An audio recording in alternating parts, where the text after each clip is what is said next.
Alright, I believe in 100% transparency with you people, so I'm just gonna come out and say it. I am feeling really sick this week. I think it was a bad reaction to a flu shot, I don't know. So instead of my planned review of an awesome N64 game involving planes, a great deal of strength, and there might have even been 2 of them, well, I'm phoning it in with an arcade game because I can't be asked to be out of bed for more than an hour this week.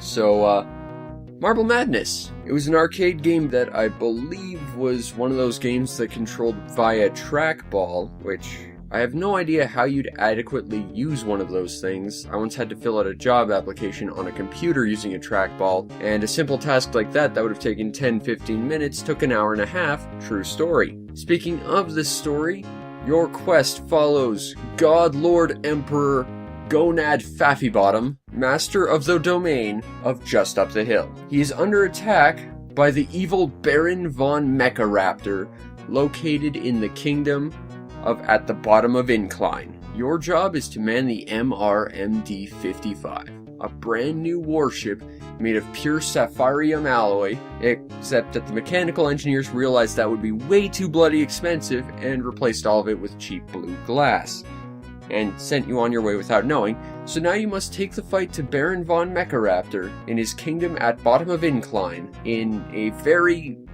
fragile superweapon. Hopefully you don't crash and blow up, or, shatter as the case may be. The story itself is incredibly well nuanced, with lots of depth, plenty of character development, and long, really time-withstanding character arcs that I completely made up. This is an arcade game, it has no story, but my story is obviously way better, let's just be honest. The gameplay itself is actually really solid and really simple.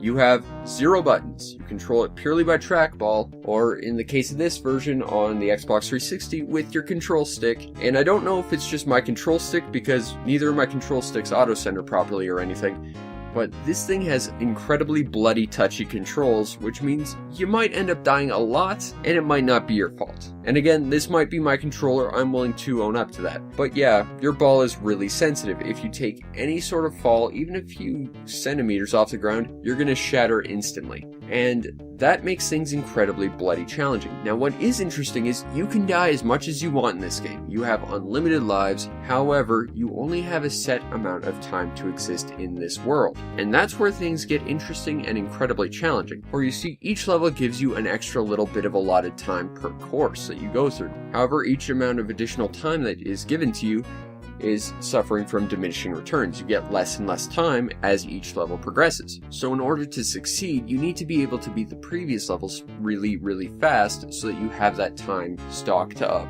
for the later, harder, longer levels. The goal is simple enough. You start at the top of the hill and you must reach a designated goal point at the bottom of the hill.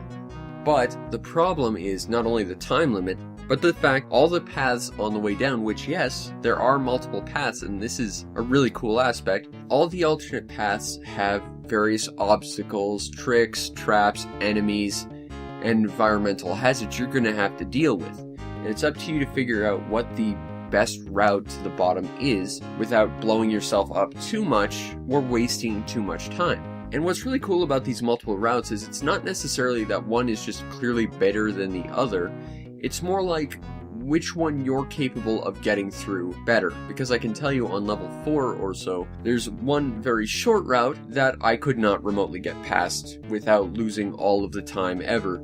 Instead, I had to take the longer path, and I saved so much more time because it was just a little less frustrating. So basically, it's less about what the most optimal path is so much as it is what your execution skill is able to create out of the paths. And that is actually pretty brilliant. But this all leads to the single most clever bit of game design this game features, which is how every single bit of this game, every single action you take, every single reaction the world and the enemies take is all based around risk versus reward. Because of how time is stocked and because of how you want to ultimately get to the bottom as fast as possible so you can get through the later levels without, game overing, that means that you have to try and get through each level as fast as possible, but in doing so, you're probably going to take more risks, which will ultimately lead to you making more mistakes even at the easy stuff you clearly know how to beat. And you really can't afford to make mistakes because you absolutely need that time. Sure, you can die as many times as you want, but wasting that time will absolutely kill you in the end.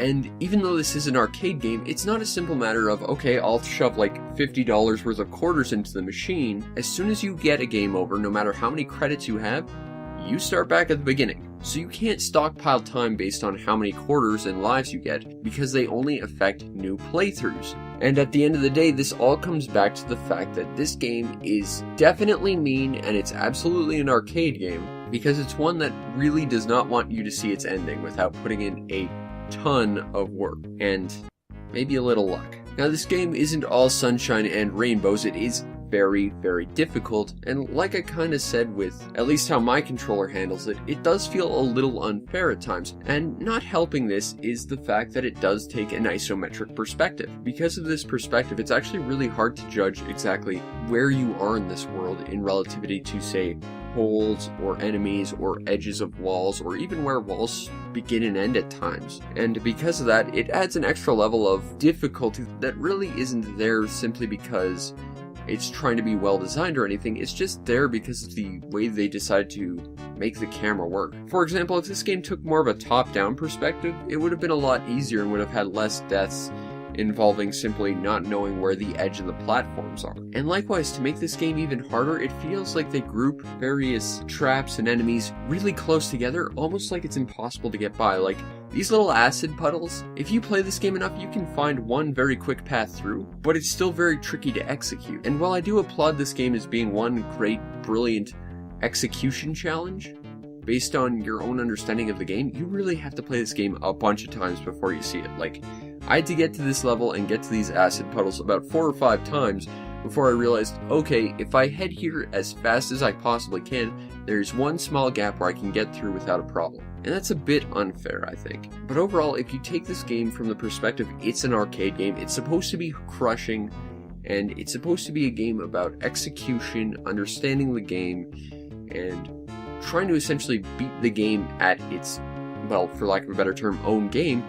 It does it quite well because this game is very hard, and when you actually manage to succeed, it's quite satisfying, even though it will then proceed to step on your neck and then laugh at you for even trying because it has an even harder challenge in front of you. Still, for an arcade game, the gameplay is as tough as it is deep, and it really is as deep as it is simple. The presentation to Marble Madness is very Spartan. While I do admit there's quite a lot of different enemies and hazards, the overall visual design isn't the most interesting. The world itself is kind of more or less bland. There's not a lot of scenery or anything. You're just sort of free floating in space, or sitting on top of a very tall isometric hill made out of a checkerboard for some reason. But again, at least the traps and tricks are pretty clever.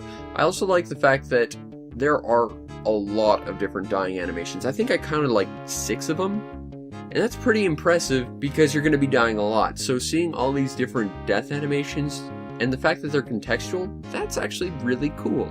The overall audio design of this game is, honestly, actually exactly why I chose this game specifically over any other arcade game I could have been playing right now.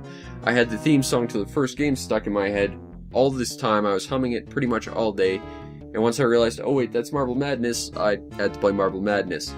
I really like the songs in this game, even though some of them are, like the visual designs, very, very sparse and not necessarily the most interesting.